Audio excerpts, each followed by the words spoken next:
So briefly, the outline of what we're going to do today. I will crudely look at some other accounts of laws of nature, just to kind of situate it very briefly. Then I'll give Lang's account, and then we'll look at how he applies this to ecology, and I'll ultimately conclude that his application fails. So there are traditional conceptions of laws. For one, David Lewis's Best Systems account, where he tries to find the best balance between strength and simplicity. This is nice, according to Lang, insofar as it captures the contingency of laws of nature. So when he has his Humean conception, it's more of a description of facts about the world, but there isn't this overarching metaphysical necessity that you find in some of the other accounts. So he says, the doctrine that all there is in the world is a vast mosaic of local matters of particular fact, just one little thing and then another. So Lang really likes the contingency that's built into this account, but there's no real necessity, and he thinks that that's problematic. On the other hand, we have an account such as Armstrong's Universals, or any other account that's metaphysically necessary. Essentialism, anything like that is going to fall under the same problem for Lang. So roughly, suppose it to be a law that F's or G's, Fness and genus are taken to be universals. A certain relation, a relation of non-logical or contingent necessitation, holds between Fness and genus. So this is nice because it has the necessity that we want, but there's no contingency. He thinks that this is too strong. It's making the laws such that they're going to be as necessary as some of the metaphysical truths or logical, broadly logical truths, and he doesn't like that. So what Lang wants to do is he's rejecting both of these views. He's going to try and find something in the middle. So he likes the necessities of the universals, and he likes the contingency of the best system account. But keep in mind, he's committed to scientific realism throughout all of this. And so he needs to avoid some of the charges that the other accounts have fallen victim to. So the Humean account, or the best systems approach, has fallen victim to charges of mind dependence. If what we're doing is looking at particular facts about the world, then it's not clear that they're actually features of the world. It could be more of the case that they are the way that we're constructing the reality. And so that could be a problem if you want to have a realistic or a realist approach to laws of nature. And he wants to avoid the problem of universals, where it's kind of mysterious what makes these things laws. It's a bit spooky when you just invoke Fness and genus, and it's not clear what gives it that status, other than the fact that it's already a universal. So he thinks that he can avoid these, give you an account that has the contingency and the necessity, and then also he's going to advocate an anti-reductionist view of these laws.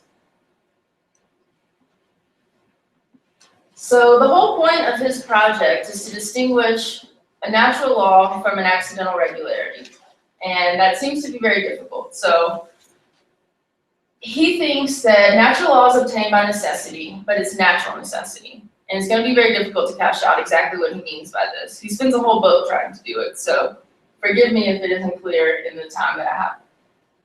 But he thinks that this necessity is weaker than logical, or mathematical, or conceptual, or metaphysical. But it's still going to be stronger than David Lewis's Best Systems account. To give you the quintessential account of a natural law, the speed of light. So that's what everyone appeals to, so I'll follow in their tracks. And he thinks that we're going to discover this necessity by these laws' ability to withstand counterfactuals. Now, accidental regularities, on the other hand, are going to obtain by coincidence. So for instance, it could be an accidental regularity that all the coins in my pocket happen to be silver today. So I could pull out a silver coin, and it means nothing about the next coin that I pull out. It doesn't give you any way of predicting it. It doesn't give you any way of explaining why they're all silver. They just happen to be silver today. So he doesn't think that there's necessity in these accidents. And that's really going to distinguish the accidents from the laws.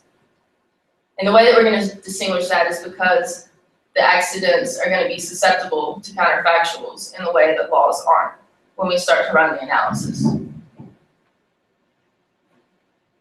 So a few notes on necessity. Again, he thinks they're weaker than broadly logical truths. So like metaphysical truths, red is a color, conceptual truths, all sisters are female, mathematical truths, 2 + 2 is 4. It's not going to have the necessity of these.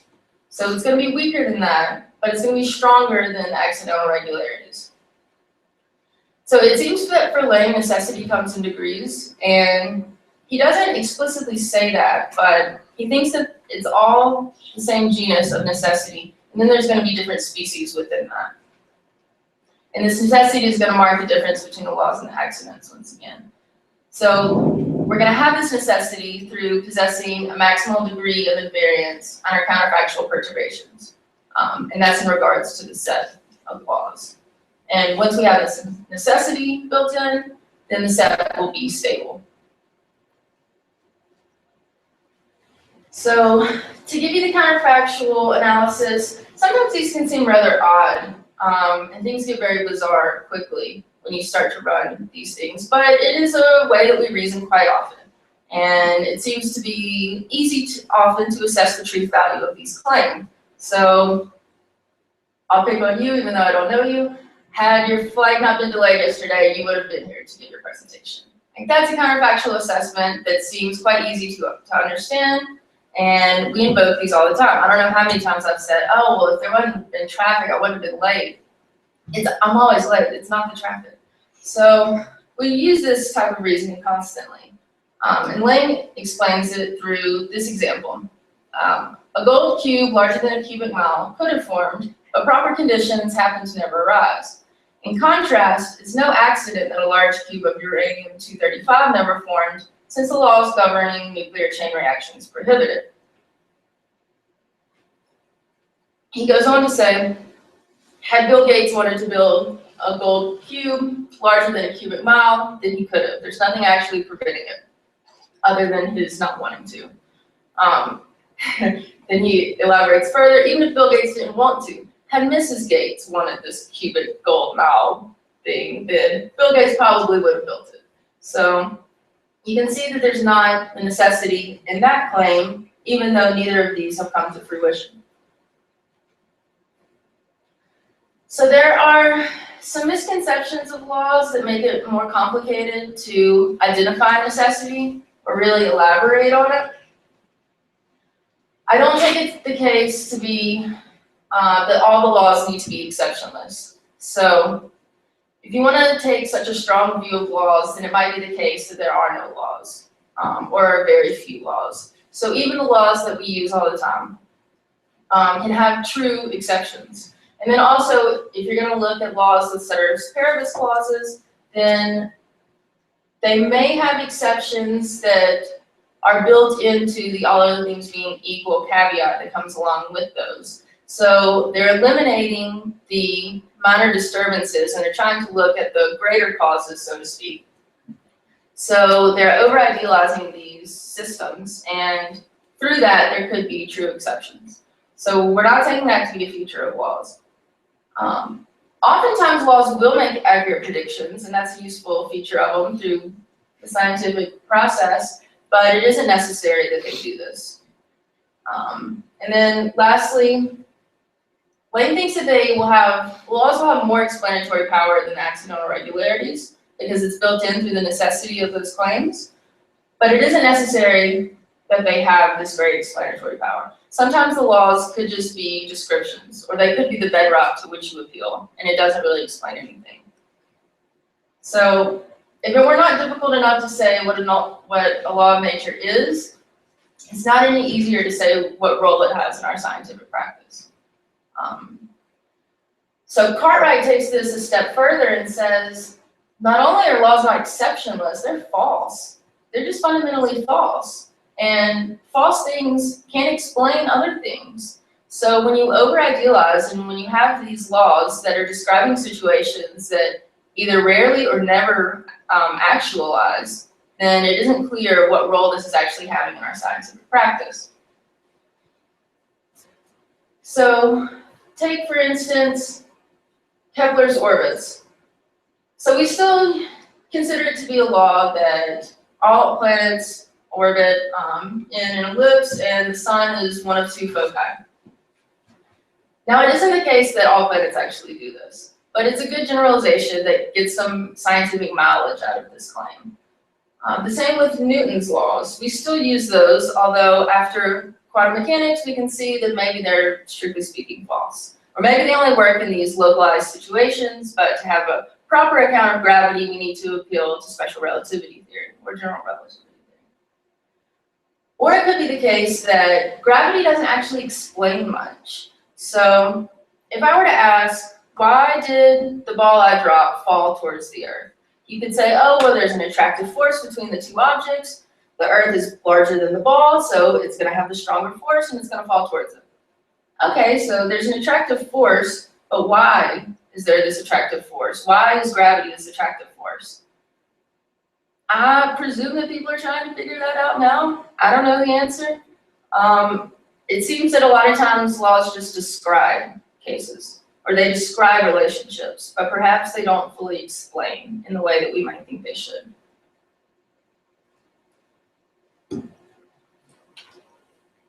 So then, what is a natural law? Which will kind of be the point of this next section. So it's a contingent fact. It has natural necessity, and this is what gives it the explanatory power over and above accidents. It has important inductive confirmation. So if you say, okay, well, I'm going to pull out another coin from my pocket. I'm not going to know whether or not it's silver because it's an accident if they all happen to be silver today. But if you can cite a law, then you can confirm that there will be the same instance happening over and over again. It's going to give you that predictive value in some instances, and not all. It's not necessary to. But it will help inductive confirmations. And so claims suggest, well, to give me an account of laws, suppose that laws support counterfactuals in a way that accidents don't. So this could be a problem if we just stop here, because a devastating circularity threatens if we use the notion of consistency with the laws to delimit the range of counterfactual perturbations, under which a fact must be invariant in order for it to qualify as a law. We would then be using the laws to pick out the range of counterfactuals, that in turn pick out the laws. So we're running in a circle here. And that should become more clear soon. So if we have this set of laws, we say, okay, well, what is law? It's to be in this set. Well, how do we know that it's in that set? Well, it is invariant under these counterfactuals that we pose, and the counterfactuals are limited by being logically consistent with all of the members of the set. So now the laws have delimited the counterfactuals that could apply that are relevant, and then we use those counterfactuals to then pick out the laws. So you see, we have to already know what the laws are in order to pick out the laws, which is problematic. So he has this notion of gnomic preservation. So he says, G is a law if and only if, in any context, G would still have held had P obtained for every P that is logically consistent with every law. And what that means, once again, is you would have this set of laws, and for each law, we'll call it G for the member, and G would still be the case for every counterfactual that you can pose to it. So it's going to hold in all of these, well, what if this would have happened? Well, what if this would have happened? But for every counterfactual, it has to be logically consistent with all of the members. So you can't, for instance, change the law of gravity and then ask if gravity is going to still hold. So that's not going to work. And then also you can't change other laws. So if you were to change the law of gravity and then ask if another law in the set would still hold, well then you're talking about another world that isn't going to be relevant because it's logically inconsistent with the rest of the members of the law. So we're still not out of the circle yet. So he says that to get out of this circle, we need to invoke stability. So a set is stable exactly when every member G of the set would still have been true had P been the case, for every counterfactual supposition P that is logically consistent with every member of the set. So this gnomic stability comes into play when G is a law when it belongs to a stable set.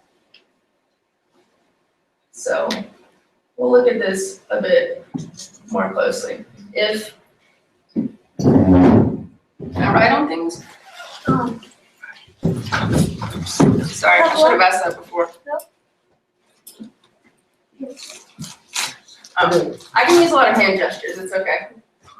Okay, so if we take this set, and we're going to invoke each member of the set is going to be a law of nature. But we're not going to know that it's a law of nature until we run a counterfactual analysis. So the different members of the set are going to have to be invariant to these counterfactual perturbations. So these laws still need to be true in different scenarios that we can conceive of. So when you say, okay, well, what counterfactuals are relevant, suppose, to these potential members of the set?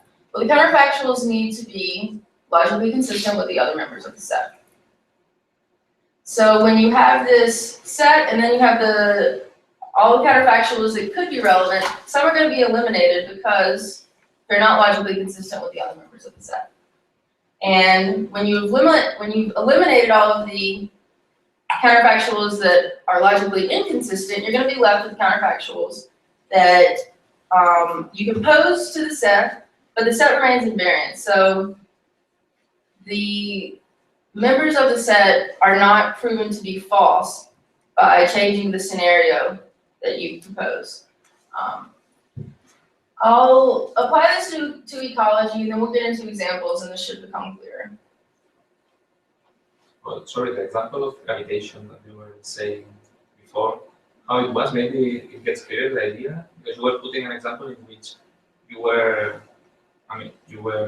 putting something that was not logically consistent, then So when we're for the law of gravitation? So when we're still talking about, so in this case, the set is still the set of all laws. So we would have laws of chemistry, laws of physics, what have you. Thank you so much. Okay, so say for instance, we have this set where each member is a different law here. And this is going to be our set of all laws. So in what he's saying, each one of these, this is G, supposedly. And then we're going to have the counterfactuals that we can propose to it, right? So if this is the law of gravity, right here,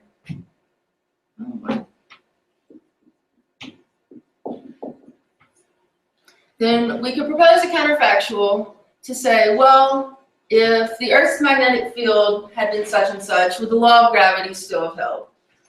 Well, if the Earth's magnetic field is under the purview of another law of nature, then it's not going to be, it has to be logically consistent with all of those other laws in order for it to be relevant in this case. So you can run this counterfactual against any of these laws, but this set of laws is going to delimit which counterfactuals you can use and which counterfactuals you can't use. And so once you have, so what he thinks is, if you happen to have an accident in here, like A1/2, then these counterfactuals are going to be able to eliminate that accident without eliminating the laws, because the accidents are not going to have the necessity of the laws, so they're not going to be invariant under these counterfactual perturbations. So what these counterfactual analysis is going to do is going to show, oh, okay, well, this is not a law because we posed a counterfactual that was logically consistent with all of the other members of the set, and then it showed to be false. So that's going to be dropped out of the set.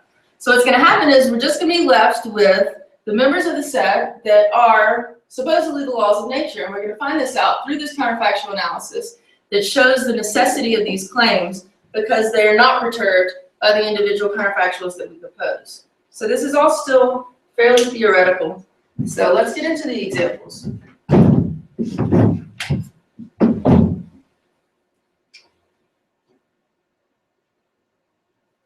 So Lane wants to apply this to ecology. And presumably, this could be applied to any of the special sciences. They could have their own sets of laws if you run the same logic. So he says, applied to ecology, the set's members must be close enough to the truth for the field's purposes. And he thinks that these ceteris paribus clauses, or all other things being equal, is not going to be a problem for this, because it's going to reflect the greater causes and neglect the petty influences.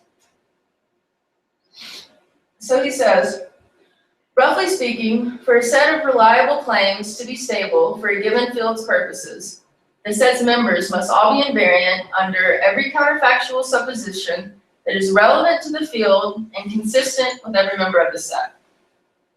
This is his quote with the underlining is mine. So pay attention to this closely, because these are the two ways in which we're going to eliminate counterfactuals. They have to be relevant, and they have to be consistent with every member of the set, which is not to say that they have to be consistent with every law of nature. We're only dealing within the set. And I think this is where Lane trips up, and his account eventually fails because of this. He goes on to describe it. A set that is stable for ecological purposes, then, will possess as much resilience under ecologically relevant counterfactual perturbations as that set could possibly possess, and hence will consist of ecological laws. So he thinks that he's going to be able to establish the same stability once you delimit the set to the individual discipline. I think that he's not going to be able to. So keep in mind the two ways that we're going to eliminate these counterfactuals. Either they're irrelevant or they're logically inconsistent. I think it's going to be difficult to say what is and is not relevant to ecology in particular, because ecology is already interdisciplinary in an important way. So one of them, I think the relevancy clause is difficult to assess, and I think the logical inconsistency is going to show that this account fails. Okay, so I think that it's gonna, once we narrow the scope, it's gonna disrupt the stability. And the stability seemed to be the most attractive feature of Lane's account. So let's consider the latitudinal gradient and species diversity pattern. This is one of the patterns that could have the status of a law in ecology, and it's one that Lane appeals to in his favor. So basically the pattern is there's more biodiversity in the lower latitudes than there is in the higher latitudes. There's various explanations as to why that would be the case.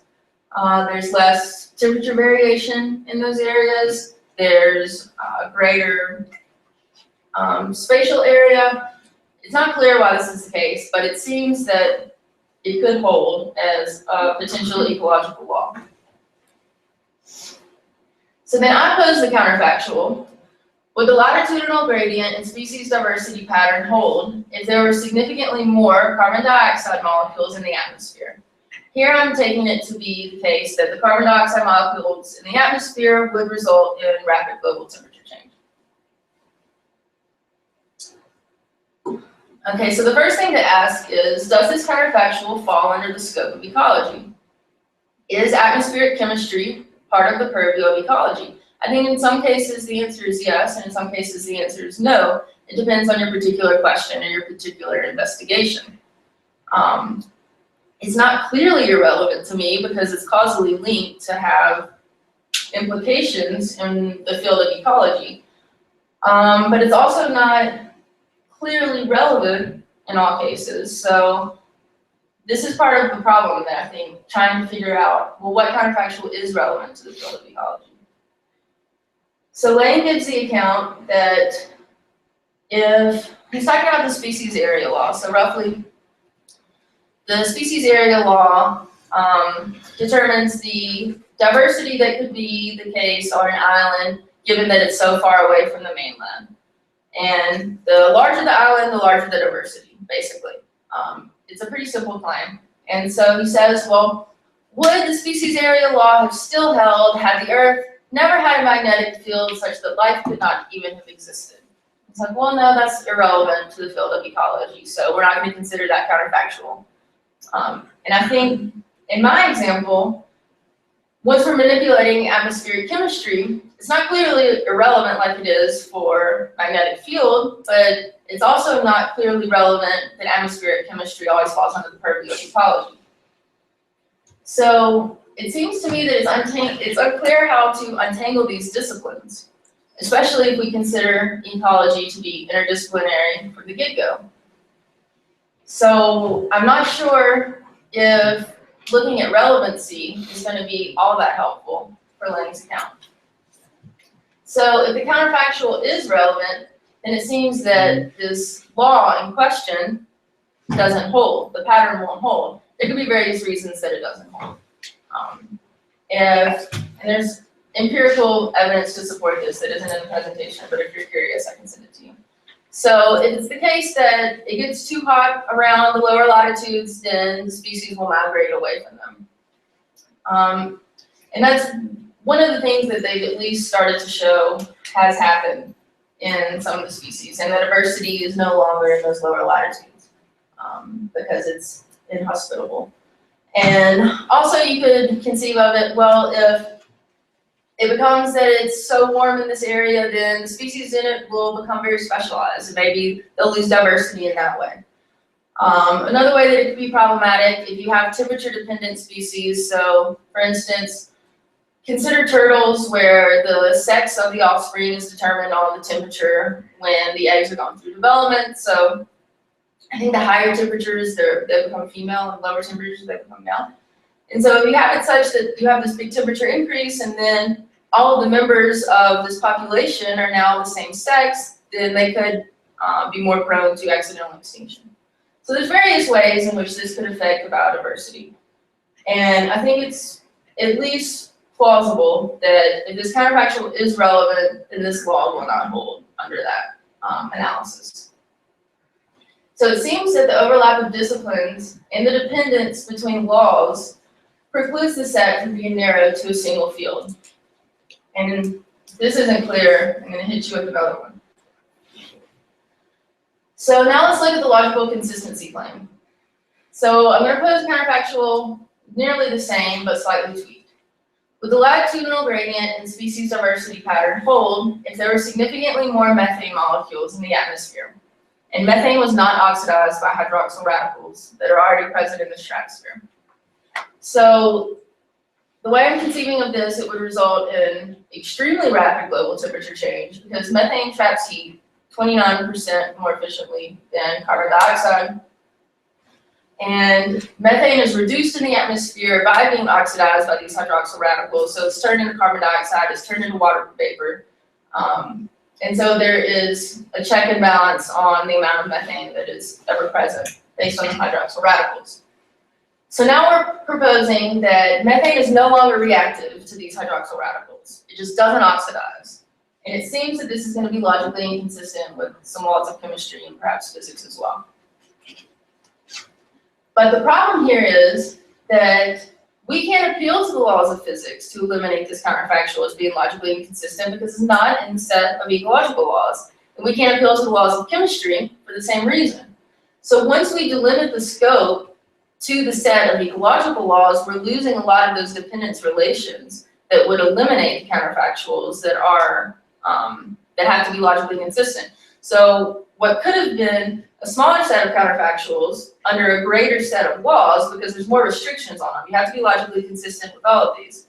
Now we have this greater amount of counterfactuals because there's fewer things to be logically consistent with. So the main limiting factor then would be relevancy, because logical consistency isn't going to have very many requirements on these counterfactuals.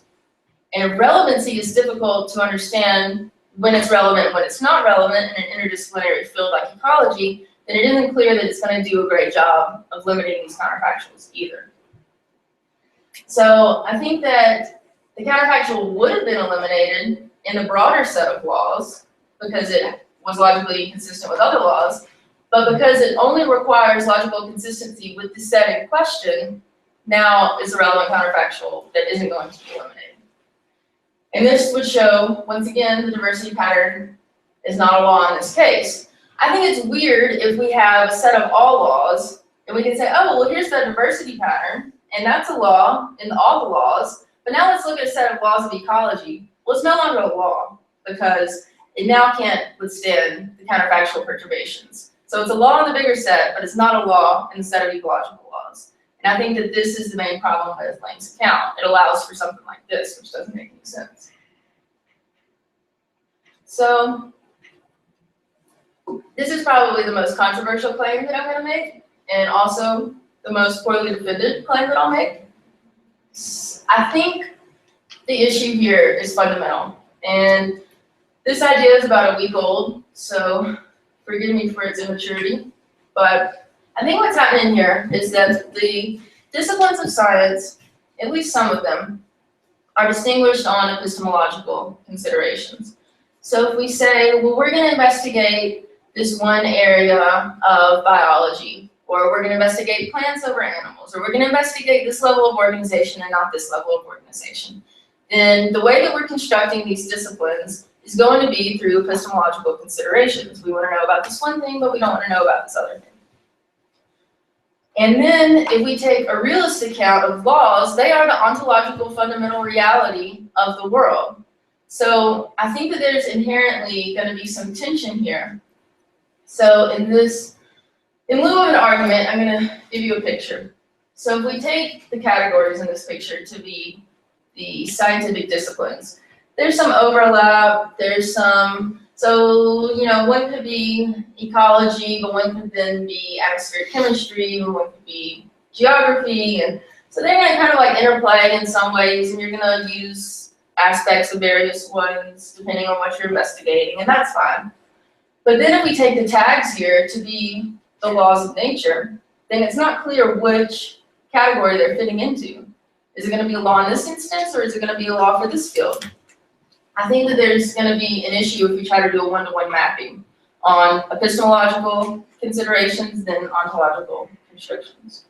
That's my hunch. I don't have a very good argument for it, but I think that I'll further develop that. So if you have any advice on how to do that, or ways you think that it utterly fails, please bring that up. So lastly, Lang thinks that through his account, we can show that ecology is autonomous. And how is this autonomous? Because we can run a counterfactual analysis where we could change the laws of physics and it not affect the laws of ecology.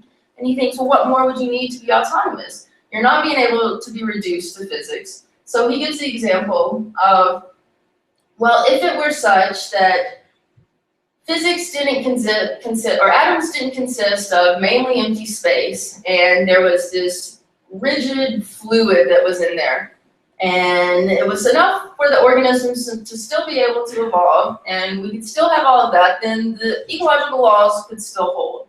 Because it doesn't really matter what these things are made of, as long as you can still have these things. So he thinks that you can change the laws of physics, and the ecological laws could still be the same. So the way that he's envisioning it, so E here represents the laws of ecology, and then we would have the stable set of all laws, which would include the subsets, biological laws, physical laws, geological laws, and so on. And then in Lang's revision of it, we could have, since these sets are independent of one another, we could have a set of biological laws, change the laws of physics, and it could not impact the other laws in other disciplines, because they're operating independently of one another. And he thinks that this shows that ecology is autonomous in an important sense. Well, I think that this fails. I think that you can't have these subsets. I think that you're not going to be able to run the counterfactual analysis and have anything left once you take away the constrictions of logical consistency that they have. So in G, which is my account, you don't have any subsets. You can have biological laws and physical laws and geological laws and ecological laws, but they're all going to be within the same set because there's a necessary dependence between the members of that set. And that dependence comes with limiting the range of counterfactuals that can perturb this set so that they can be maximally invariant, so that they can be stable. So I don't think that his account of autonomy, in that the laws of ecology are not going to be grounded is a poor choice of words. So the laws of ecology are not going to be always affected by the laws of physics. I don't think that account of autonomy works. But this is also not to say that I think ecology is reducible to physics. or reducible to chemistry, or reducible to any other more fundamental field. I just don't think that we can cash out autonomy in these terms. So if you want to look at, well, perhaps these laws are emergent, and there are emergent properties that are important in ecological investigations, then that could be another way of giving an account of autonomy. It doesn't depend on it having its own stable set of laws. And I think that that's probably going to be more fruitful. So to conclude, ecological laws are neither reducible nor autonomous in the way that Lane wants to use those words. They're possibly emergent. I don't think this rules out the possibility of ecological laws. I just think it rules out the possibility of its own set of ecological laws in the way that we're cashing out what a law of nature is. And because of this, Lane can't account for specifically ecological laws within their own set. He could account for specifically ecological laws within the greater set of laws of nature, but they lose their stability once you delimit the scope. And thank you for listening to that rant.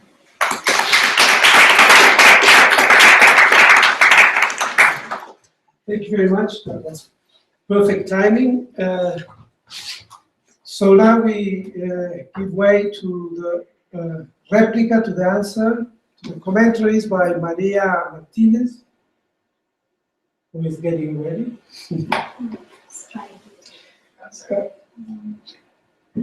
Are you going to move up here? No, I'm going to stay here.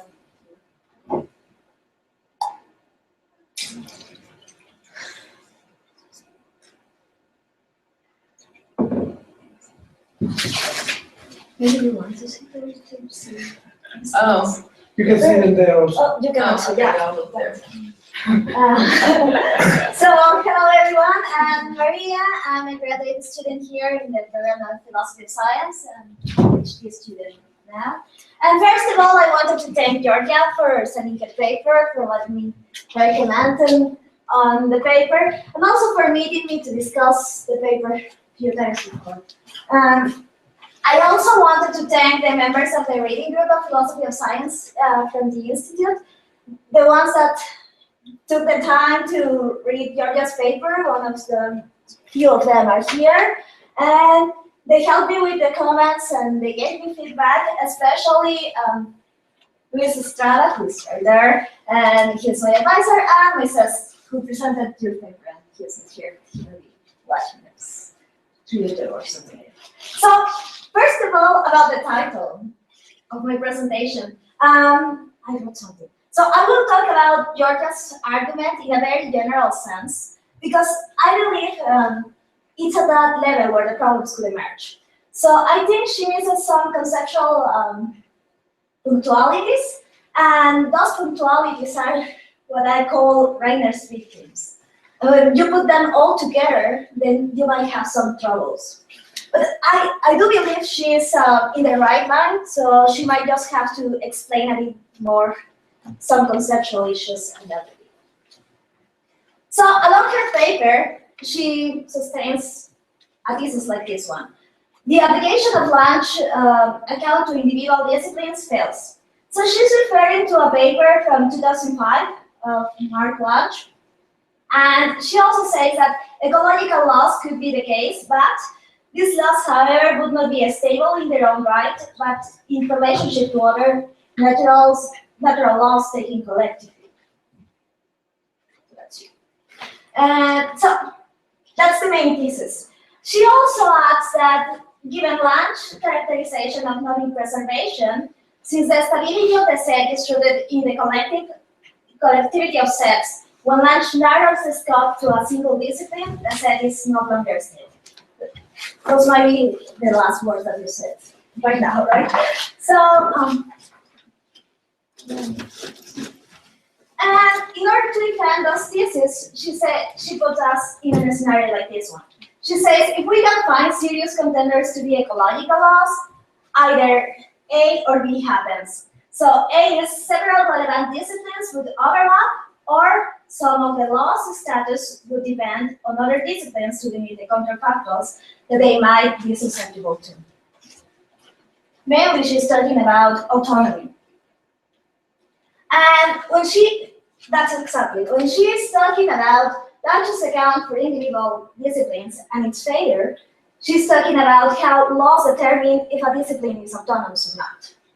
And this is important because Lange talks a bit about this in his paper, but the question that we might be asking is if his account for laws of nature, and especially in ecology, fails, does the autonomy fails as well? Are they that related? Are they that linked? Or if autonomy fails, are we saying that Lange's account for laws is actually failing? Well, I'm gonna say something that might be a bit weird, but I believe that that failure doesn't necessarily mean the impossibility in the weakest sense of autonomy. So I do believe that if you have a particular account for laws of nature and you use it to focus on an empirical domain or a domain of knowledge, then it doesn't necessarily have consequences on autonomy. Not necessarily. So Georgia's paper is, I think, is divided in 4 sections, or could be divided in 4 sections. The preliminaries, the lunches, the introduction of Lange's account for 3 things: laws of nature in the most general sense, ecological laws, and autonomy, especially autonomy of ecology. I also believe that there's a 3rd section which is focused mainly on a case study that she brings.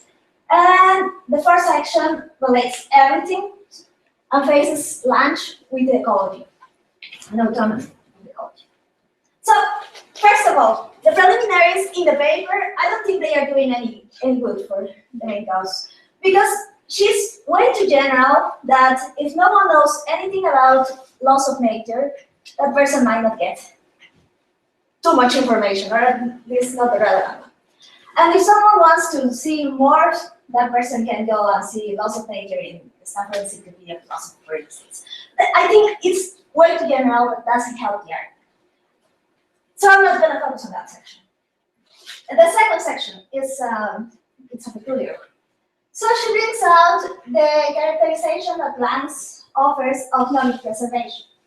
It's this one, and it says that G is a law if and only if, in any context, G would still have held had P obtained, where P is a counterfactual, for every P that is logically consistent with every law. So that's her main quote. And she also brings this from Lange.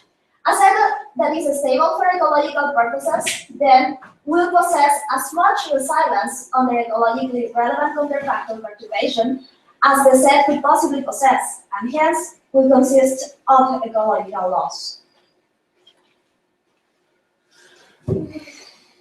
However, I wonder what Lange would have said. I think Georgia is making Lange claims stronger than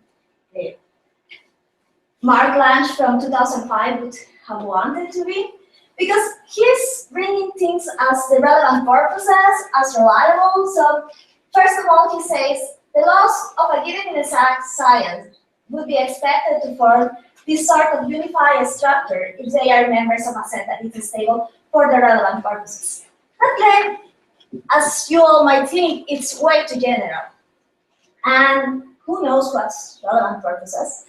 Lange never says so, but that makes his claim a bit diffuse, a bit blurry. So, and he also characterizes nomic stability in another way, at almost the end of his paper when he is focusing exactly on ecology. He says, there is an ecological law if and only if P would still have been reliable. And this is very different from saying that it would have helped under any counterfactual circumstances that is logically consistent with P together with other ecological laws. So Lange has to offer a definition of what reliable is. But it seems for now that his claims are a bit more general or weaker than Georgia is portraying him. And so, yeah, we have to ask some questions as who or what determines what is relevant and how do we know what's relevant? And what does it mean to be relevant? That's important, and that's a secret. And to be relevant could be defeasible. I mean, if you think that some criteria are relevant for identifying an empirical domain or a domain of study, can you change your opinion about that relevancy of the elements with the pass of the time, or you cannot? Or once you identify what's relevant and what determines what you are studying, then you cannot change at all. Also, I do believe that characterization of Lange's account is stronger than what Lange might be looking for. Because when he's bringing reliable, we have to wonder what's reliable. What does it mean to be reliable? How instrumentalist is this approach when talking about ecology? And those are claims that should be brought in Georgia's paper. Even if she's going to say that he is not an instrumentalist about ecological laws, or that he doesn't believe in the feasibility for scientific reasoning when looking for ecological laws, she has to say something about that to close those options.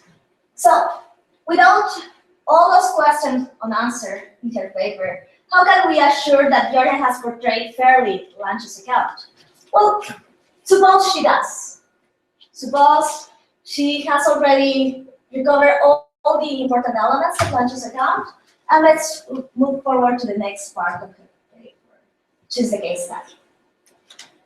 So, the case study, I put some cards around the name of case study, because Lange proposes two case studies in his paper. The first one, he uses like page and a half to describe it like very comprehensive way. But the second one, he does it like this. And he says, well, that's a candidate for being an ecological law. So what I like about Georgia's paper is that she takes it back and say, well, you are doing it very quickly, very rushed, and you are not focusing on important details. And that's what heart over there.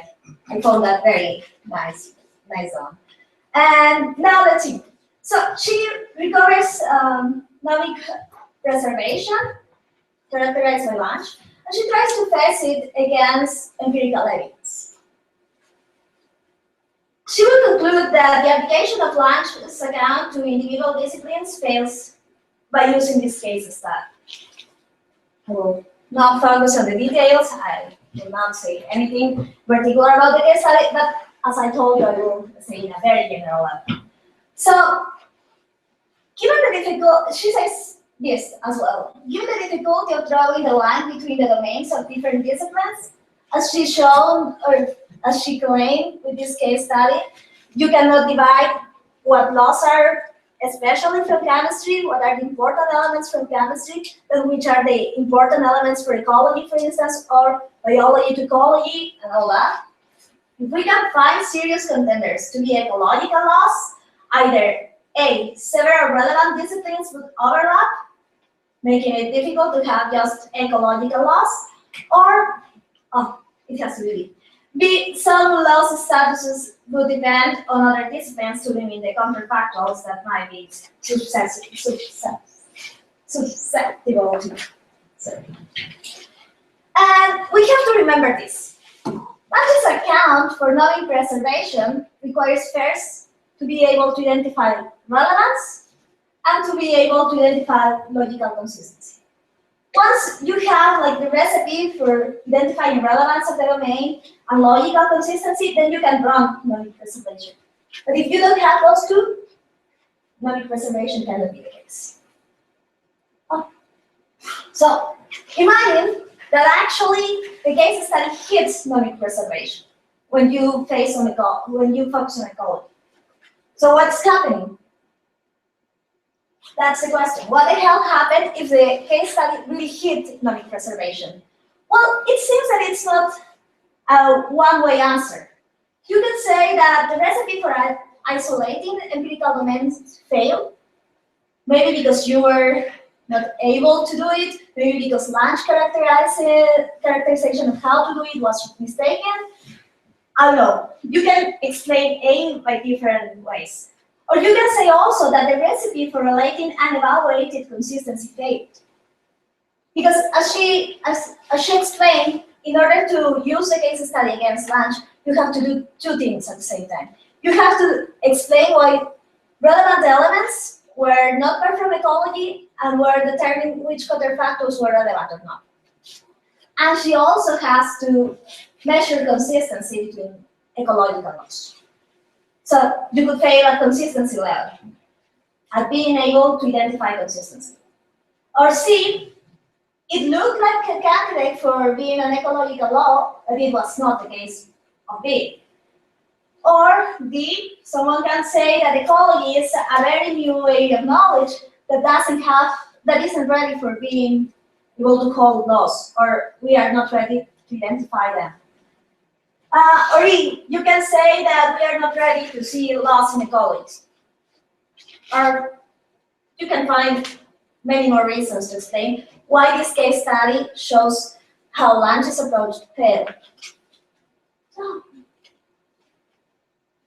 And as I said, it seems to me that in order to run nomic preservation for any possible contender as an ecological law, they are required two things. First, to be able to identify stable sets, and B, closing sets under a particular logical consequence, and then evaluate logical consistency on them. This is a very important part of his requirement of logical consistency. He assumes that the sets of laws that you are measuring are closed under a logical consequence, but he doesn't say which one, or how. So, as I have already anticipated, it seems to me that one can fail at doing those two things for different reasons. For instance, no one told me how to do so. No one told me how to identify relevant domains and relevant elements. No one told me how to identify consistency. Or I am blind and will never stop being blind regarding the stable sets, for instance. My epistemic limitations help me to never identify stability. Sorry for that. Or I don't know how to evaluate consistency. And this is like a very day-to-day problem. So my sets don't look like closed under certain type of logical consequence. Or even worse, because of Chatter's paribus clauses, to evaluate consistency is way too difficult. Because they made a gray area like bigger than it was expected to be. And then in order to evaluate consistency, you have to have a very clear scenario. So that's one. It also seems to me that these 2 points, relevance and consistency, are independent from NP. You can achieve any of those two without committing to NP. So if one single, if they are not achievable most of the time, NP is implausible at best and impossible at its worst. But it's not related to how NP works, but what it assumes. And however, even if all this that I said before is mistaken, one single case study will not be enough to reveal achievability of any of the two, and neither to NP. But let's assume that the case study is actually significant and that it illustrates something actually relevant against Lange's account. And then we move to the fourth section. So even if it's the case that the case study hits Lange's proposal, it doesn't necessarily mean the impossibility of autonomy. One example of what could be happening is that Lange could not be being careful enough when speaking, but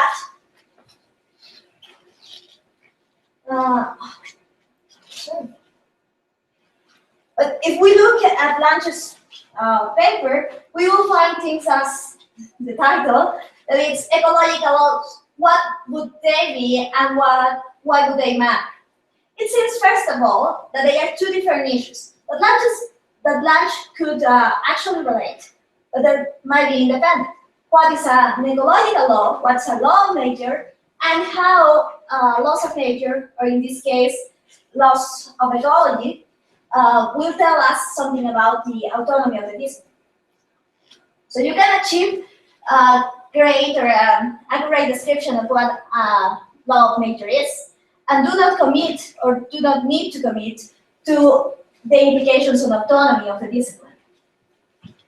He also ends with a conditional. If there are in fact ecological laws, then ecology will have important kind of autonomy. But if you cannot achieve ecological laws, if you cannot see that there actually are ecological laws, then you don't have to say anything about autonomy. Or if you don't have autonomy, then you are not obligated to say something about the existence of ecological laws. So far, it seems that Georgia has, yeah, it's just like 2 or 3 slides. Yeah, please, because Yeah. So it seems that Georgia has an argument not in favor of existence of ecological laws in a stronger sense than merely intuitively. She presents a case study and says, well, it looks like it could be an ecological law. And she doesn't show a clear justification for the possibility of the separation and identification of domain that is required for autonomy.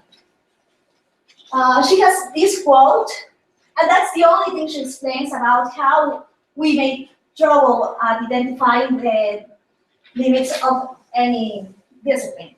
So she says that there is a difference between epistemological and ontological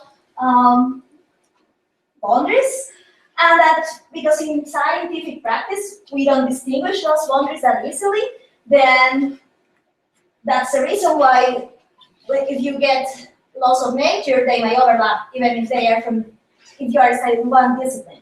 You can have in ecology things from biology and chemistry and physics, and the same in physics, etc. So maybe this is not enough to claim impossibility of autonomy. As a matter of fact, it looks a bit inserted by hand if it's just one paragraph.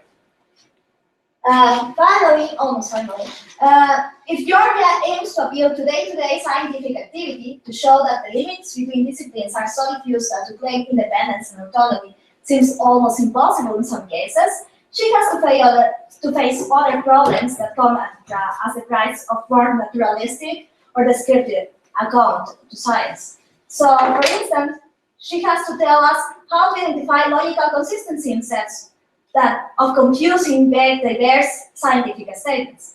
And also, she has to explain how to avoid episodes of inconsistent science, not because she is facing inconsistent science directly, but because the case studies of inconsistent science show us that sometimes a reasoning is not perfect.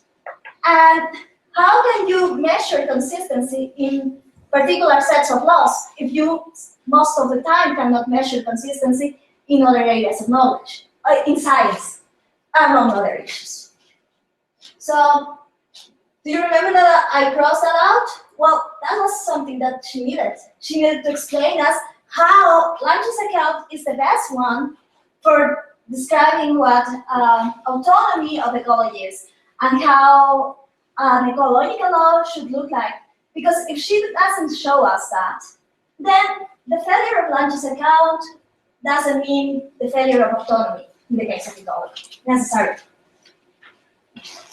So, finally, I think this problem could be originated by only terminological confusions. So I wonder if Georgia could tell us more about autonomy, what she understands by autonomy, what she will understand by ecology, what's logical consistency, which is the logical closure that she or Lange is using. Is it classical? Is it monotonic? Is it diffeasible? How do we know that? Which are the criteria of identifying relevance for particular sets regarding the special sciences? And which are the epistemic commitments that one should have regarding laws in exact sciences for Lange? And that's all. That's Chris. Thank you very much, Maria. So now we give Georgia a few minutes to come back at the questions, and then we'll open for everybody to comment. Yeah, you should be here. So please, Georgia. Thank you very much for your comments. I found them very helpful, and they're very good things to think about. So mind if I go back to the... Okay, this is a good slide for me. So I think that you're definitely right in showing that there doesn't have to be a breakdown in whether or not ecology is autonomous for this for my argument, and I didn't do enough in the paper to really show that relationship. So I think that what Lang means by autonomy is that ecology is not going to be reducible to laws of physics or laws of chemistry. He doesn't really go into great detail about this, but it seems that that's the main criteria, that it need not be reducible. And he thinks that that's the case because you could change some things in physics and still have these ecological laws. If you have these fundamental laws in physics and you think of them somewhat hierarchically, and then you would have ecological laws holding up here about relationships of organisms, it doesn't really matter how the organisms came to be, this could change and this might not change. And so that's where he gets his idea of autonomy. And since I don't allow him to even create these ecological laws in their own set, then I think that that version of autonomy fails. But I don't really say anything about, well, what version of autonomy could be the case. I think if we look more into ontological emergence, then that could be a case for establishing autonomy of ecology in a different way than based on the autonomy of this set of laws. So it could be the case that the laws are still not reducible. You're not going to be able to explain why the species in lower latitudes are more diverse just by appealing to laws of physics or just by appealing to laws of chemistry. Even if you add in initial conditions of the Earth and can tell some evolutionary story, he seems to think, and I am inclined to agree, that you're going to be missing something and you're not going to be able to explain why that is the case. So in that sense, they still wouldn't be reducible, but then what would it mean to be autonomous? Since I've argued, as you point out, that we're not clear where the discipline ends, and it doesn't seem that we can have a set of exclusively ecological laws, then what does autonomy even mean under this picture? That, I think, is going to be a very difficult question to answer. I think if you take Lang's criteria seriously, that we're looking at autonomy in relation to reducibility, then you could still make the claim that, well, these laws are not reducible, even if you could have the laws, which I think it's still open to have the laws, just not in their own set. Then these laws might still not be reducible, but you need to give an account of what makes that the case. And I think emergence might be helpful in this scenario. So there could be properties that just aren't explainable by the fundamental features of them, but in conjunction, there's an emergent property such that it can no longer be reduced. Once it's reduced, it loses something. A classic example, at least some people think, is that consciousness might be like this. So you're not going to be able to explain consciousness in purely the physical and chemistry of the brain. Perhaps consciousness is this emergent property that's not going to be able to be reduced to the fundamental elements. This could be a similar case in ecology. There's going to be species interactions that are only going to be the case at this upper level because it's an emergent property of these systems that were taken to be under consideration. So I think you could cash out autonomy in terms of emergent properties and still make the claim that ecology is autonomous, but I think it's going to be autonomous in a weaker sense than Lang wants it to be if he thinks that this set of laws is going to show that it's autonomous. Well, perhaps it's autonomous in the way that it's not going to be reducible because they're emergent properties. They're only going to be investigated by certain ecological questions. I think that's a potential response to that. And I'm not sure that it's going to work, but my hunch is that it will. So ecology, that's a difficult one.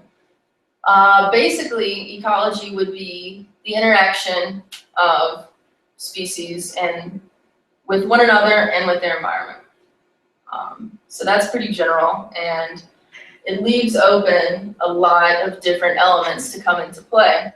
So if you want to talk about making these models of species interaction, then you're going to have to take into consideration how the individual members interact with one another.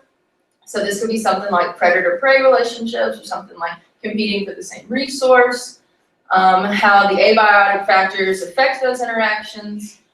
But it seems that ecology is going to be difficult to give any sort of strict definition of because it's already interdisciplinary. So there's going to be elements of geography, and there's going to be elements of biology, and there's going to be elements of chemistry, and that's going to change depending on the questions that you're asking. And oftentimes we're going to take what we can find in the field and we're going to put it in the lab, and we're going to eliminate a lot of these various factors so that we can actually study it and find some fundamental pattern that we think is the case. So for instance, one of my colleagues at Florida State is working on species interaction and making a model of this. And so far, her research has led to the conclusion that two species cannot coexist on the same resource. And this could have the status of a law, potentially, if we can find more cases that would confirm this. And it would be helpful in modeling this, because then you would be able to have something that's a little bit more objective, and it's not going to have as many various factors that will change the scenario. So you could say, well, all of the things being equal, two species can't coexist on the same resource. In that case, it's in the lab, and we're not taking into consideration what the atmospheric chemistry is. We're not taking into consideration what the history of evolution is necessarily. And so you're eliminating some of those factors, but it's very much ecological. So it's going to be difficult to say what ecology is based on the different questions that you're asking, the different interactions that you want to learn about, and the different systems that are under analysis. But roughly and broadly and crudely, species interacting with one another and the environment. The logical consistency one, that's going to be very difficult. Lang doesn't give much guidance on this in his paper. He goes into more detail about it in the book, but in the book he's not limiting the laws to individual disciplines. So it's still easier to run these counterfactual analyses, I think, and look for logical consistency.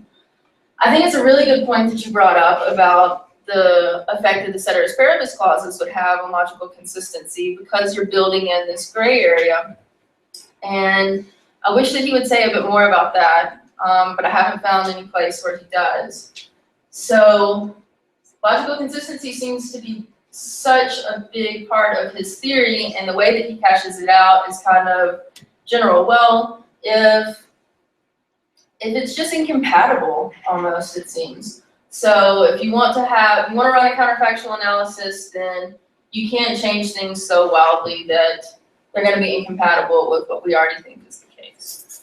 I know that's vague and not exactly helpful, but it seems to be the basic guidance that he has for that.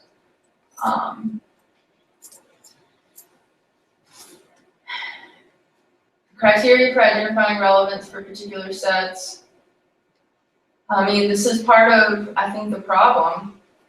If you want to take it on a case-by-case basis, which that's one of the arguments against why there can't be ecological laws, because everything needs to be done by a case-by-case basis. And if that's the case, then you're not going to have these broad generalizations that you can appeal to in order to explain various phenomena. He doesn't want that to be the case, and he doesn't think that that's the case. He thinks that you can have these broad generalizations.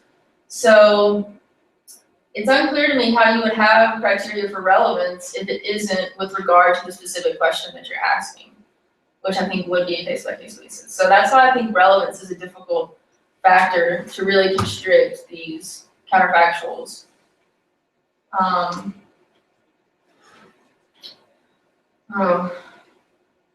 One of the episode commitments one should have these. That if you have any information on that, that would be nice. Yeah, I don't know about that one. I will say though, I really don't want my argument to live or die based on the result of this one case study, obviously. I think that these issues are fundamental. I think that this shows a theoretical problem. I tried to use the example to illuminate that, not for it to all hinge on that. And there are other examples of potential ecological laws that will run into the same problems, but I think that to really understand the detail of why this is a problem, you need to understand the nitty-gritty of a specific example. And I was told that philosophers are not interested in throwing out all of these different potential ecological laws and then empirically showing why they're not the case in various ways. So theoretically, I think this is a problem. I don't think that my argument hinges on the epistemic and ontologic tension there. I think that that's probably what's going on, but I don't think that my argument rests on that. So it's kind of an aside that would help it, but I don't think without it that I can't run my argument. So I do need to do a lot more work to figure out what exactly I mean by that, and I don't think that it's going to be the case with all scientific disciplines. Of course, we always appeal to physics. Non-physicists always appeal to physics to go, well, look at physics, look how clear those lines are. I'm not sure if that's the case. It seems like it could have a better shot at having harsh lines that delimit the boundaries of it in a way that an interdisciplinary science would not. But I do need to do more work to shore up that argument. But I hope that at least what you take from this is that it doesn't really matter what example I choose, as long as the example reveals the theoretical problems and the fundamental issues at play with Lang's account. I think that's all I have. Okay, thank you very much. So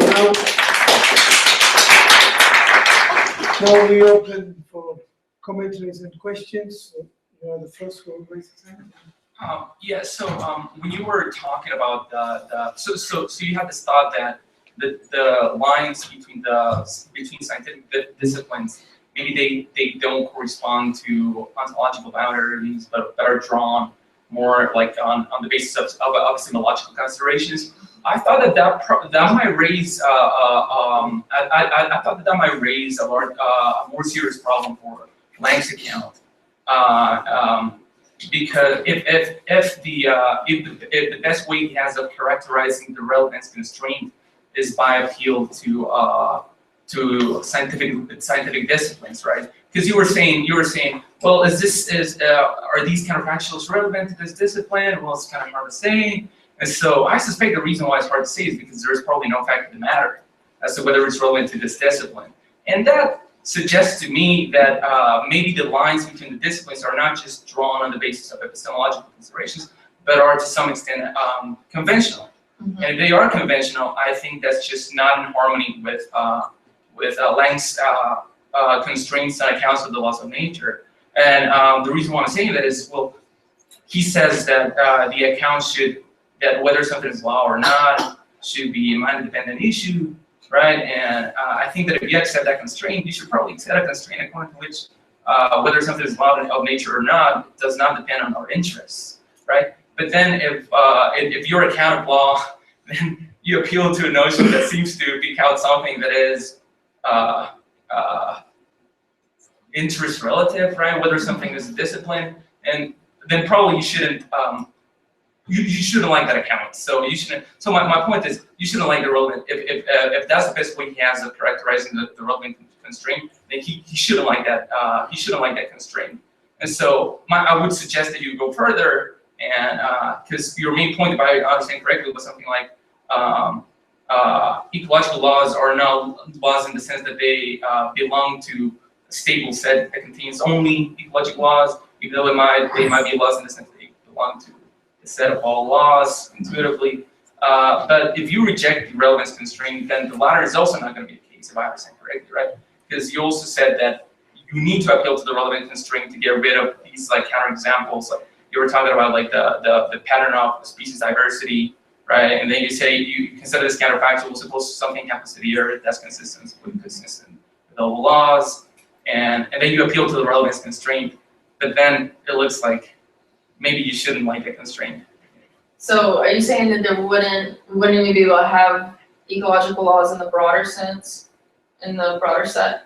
If I am right that that's the best way he has, if the best way of characterizing the relevance constraint is by appeal to an interest relative notion. Yeah.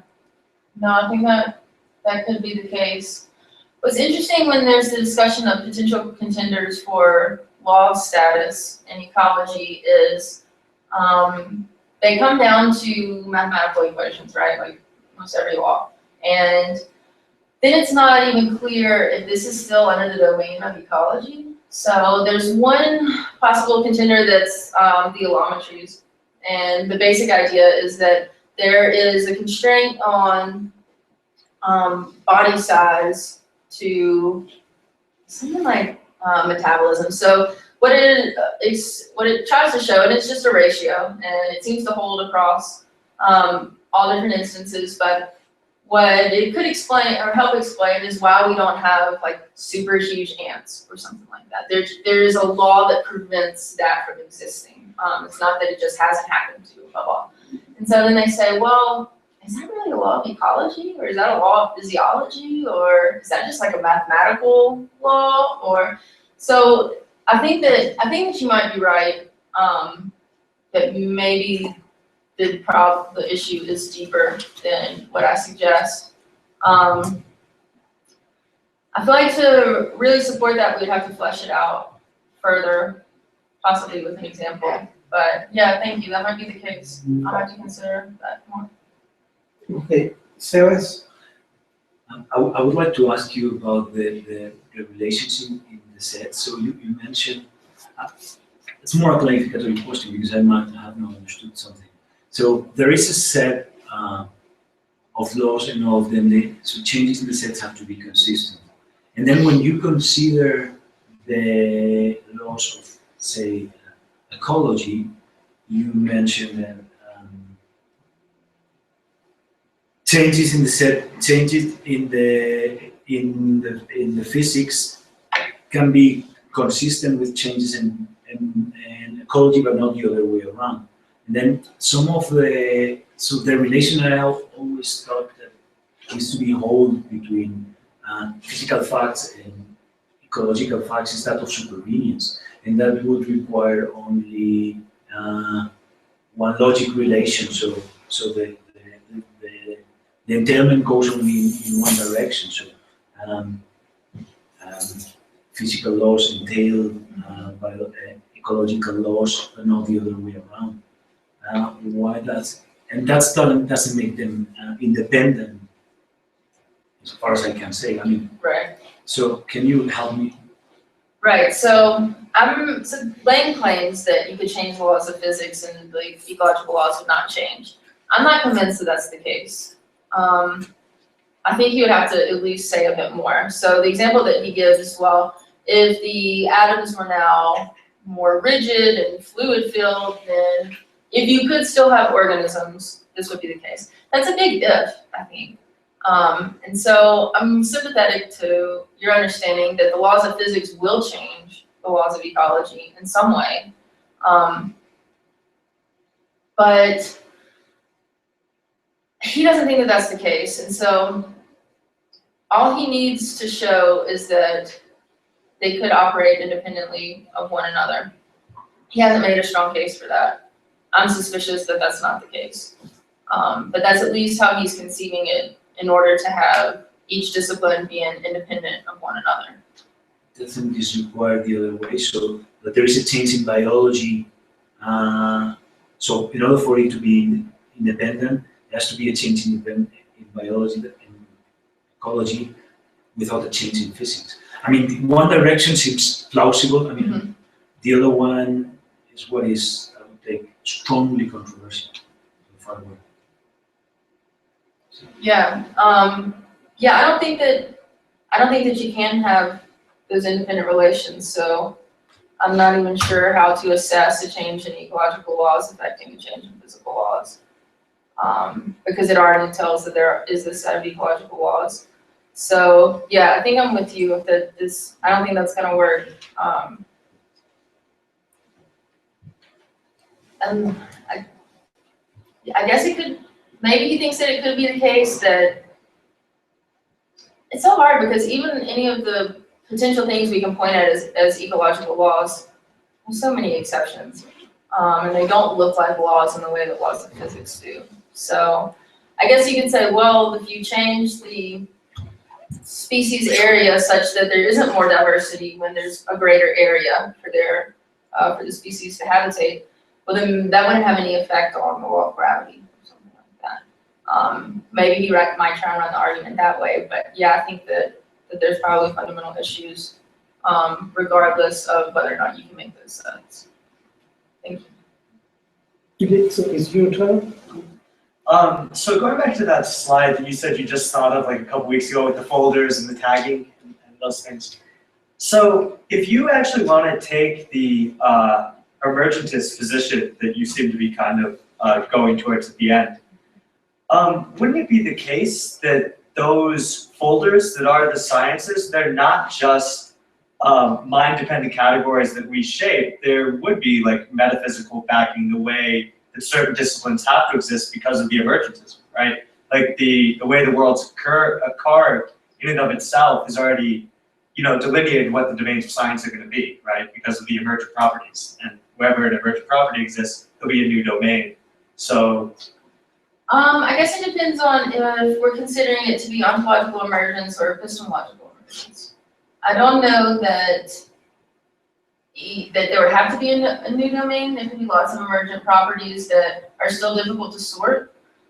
So if we take the stronger view that these are ontologically emergent, then yeah, maybe that is going to carve up the world in a way that will not be mind dependent. If we make the move that they're epistemically emergent, then I think we can still kind of figure out which way to sort and which way to categorize. So it will depend on which version of emergence. Maybe there's going to be both, potentially. I have trouble because I have sympathies to constructivist view, and so I think it's difficult to cash out and say, okay, well, yeah, I can take this like anti-realist approach on top, like epistemically, these disciplines are kind of like the way that I conceive of it, but these laws are real. They're like really real. It's like, I'm not sure what that means anymore. I think there's some tension there with the way that I cash out that argument, and I'm gonna have to think a lot harder on which direction I want to go and which commitments I make. Since Lang is committed to a realist approach, I'll follow that. There might be some middle ground, like we always like to find, well, yes, but no. Like, okay, so yes, we can have a bit of anti-realism here and a bit of realism here, and maybe we cash that out. Well, ontologically emergent on this side, epistemically emergent over here, in the ways that we're carving that is going to be affected by the kind of emergence that we're asserting.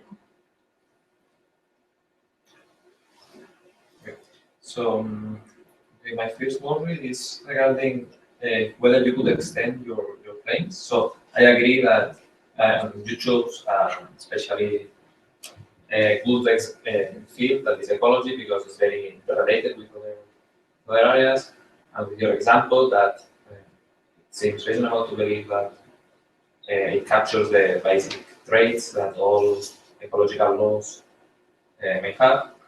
Then it is difficult. You were arguing that to believe in the autonomy of this specific science. So do you think you could even extend your claims to other areas such as biology in general? I mean, I have the inclination to believe that you could, maybe. Intuitively, I think that you could. I'm not sure if you could extend it to physics. I'm not sure how much physics relies on other disciplines. Yeah, because it's always, it would be always reducing. It's always, you know, the fundamental. I guess insofar as chemistry is dependent on physics, so maybe if you look at it in a hierarchy, then physics could be its own, because it doesn't need anyone else. Chemistry would need physics, biology would need chemistry and physics, ecology would need biology, chemistry, and physics. And so if you build up where you have these dependencies, then I think it's going to be a problem. So there might still be problems in physics. I'm not clear about that. But I think that probably it's the best contender for having its own set because it's more fundamental.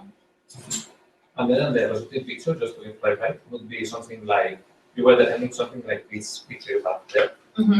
So the many laws, but all not autonomous among them, except for the physical laws, right? I think that could be the case. So I think this is sort of related to your problem. So if you pose a counterfactual that's logically inconsistent with laws of chemistry, then it might not have any effect on laws of physics. I'd have to try and run an example to figure out if that's the case or not. Intuitively, I think that might be. So I think Lang's account is still viable. Like this picture here where we have all of the laws, and maybe this picture still could work for physics, but I don't think it would work for any other special science. I don't have an argument for that in this paper, but intuitively I think that's probably the case. Well, I'd like to ask a question. is related to necessity. I like very much this notion that one has to weaken necessity, and that necessity could be described as something that comes in degrees. And so for some laws, especially in some disciplines, we have a weaker kind of necessity.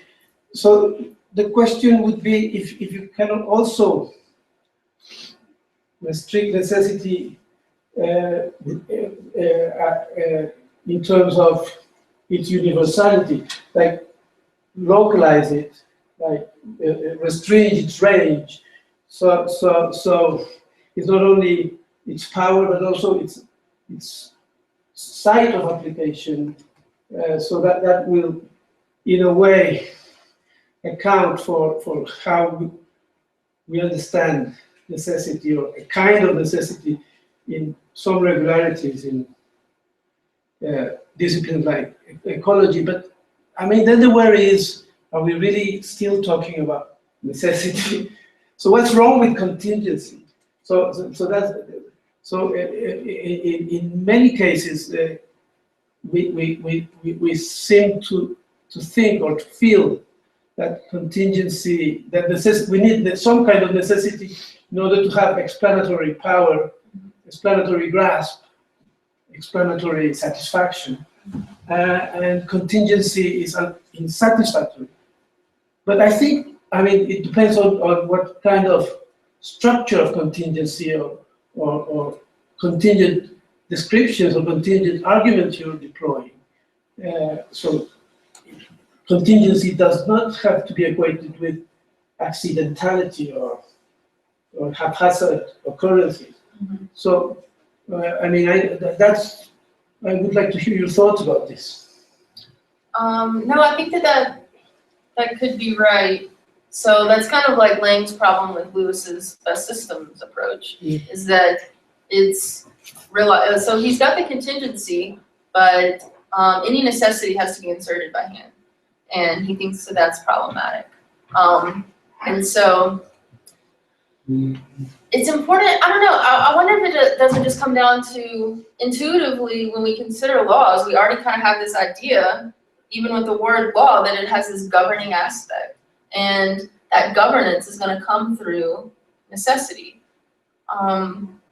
I think that's kind of what we want. Some people offer an account of laws that come in degrees, so this is more law-like and this is less law-like, and I think that those could be potentially good accounts. This one is a law or it's not a law, so it's a bit more black and white. But it seems that if we want that explanatory power and the predictive ability, then, and we can see that there is some difference, because that seems to be the problem, is we can grasp that there is a difference between why something could not have happened or something must happen and something maybe not be an accident, but there was a very strong likelihood for this to happen. And I think it's when we start using words like must or could not have that implicitly we're putting in these notions of necessity, and it affects our reasoning. I also think that if science wants to appeal to these in various ways that laws are appealed to, then the more necessary they are, the more trustworthy they are, maybe the more mileage we can get out of them. Everyone tries to be like the speed of light, but everyone's not going to be like the speed of light. So it's interesting, and it's going to have to take, and he gives a very in-depth account of what he means by this necessity. But he thinks that his approach is the best because necessity falls out of it and is not put into it. And it still acknowledges the contingency that's there too, so he finds a balance between the two. But I think intuitively when we talk about laws, and when we think that they govern, and when we think that they affect what must happen, then there's necessity built in or implied in those thoughts that then we try to explain. It seems that there's necessity in the cosmic speed limit. It seems that there's necessity in the laws of physics. I'm not sure what the necessity really looks like, and if it's the same type of necessity once we get into ecology. He seems to think that it is, that it's a different species of the same genus. I wonder if he hasn't extended that notion a bit too far to where now it's kind of difficult to understand any longer. So I'm sympathetic to you. So, has anybody else has?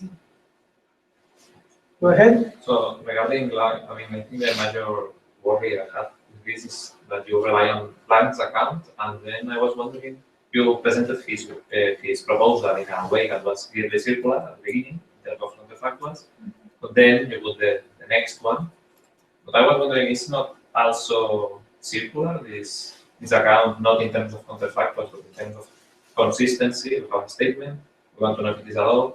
We compare this statement, whether it is consistent with every contingent proposition, something like that. So to determine if it is consistent, we have to know whether speed light is really a limit or not. So we have to know which are the laws. So, Yeah, he thinks that when he makes the moves to stability, that then breaks the circle. So it isn't that these things are just nomically preserved, that they're stable in a sense, that they're not, we haven't picked out the laws yet. So if we pick out the laws, delimit the counterfactuals, and then find the laws again, that's the problem. And if what we say is, I don't know, this could be a law, well now we have the counterfactuals, well let's run them against the other things that seem like, well then we still don't know, we haven't asserted that these are laws yet. And they only become laws once they're stable. So a lot of things are going to fall out. So it seems that, it's kind of a nuanced position. We haven't used the laws to pick out the laws, but we've got contenders that we then assess, and then we see what's invariant and what isn't invariant. And it only becomes a law once you can apply stability to it. I think it probably works in the way that he runs it. But it's kind of difficult to see, okay, so where exactly are we not running in a circle? And he thinks that we haven't asserted that they're laws initially. So we're still analyzing these things. And all we need, in theory, is for the counterfactuals to be logically consistent with what does happen to be a law, but we haven't said which happens to be a law or not. And through that stability, we can say, okay, well, we have confidence in this set. At least that's the move that he thinks breaks the circle. So the preservation won't, but the stability will. Perhaps you think that doesn't work. Maria, do you want to add something? No? Thank you. So I think with that, we can finish this first session. I want you to join me again in thanking Georgia for her talk.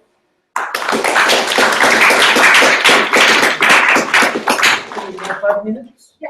5 minutes. Yeah.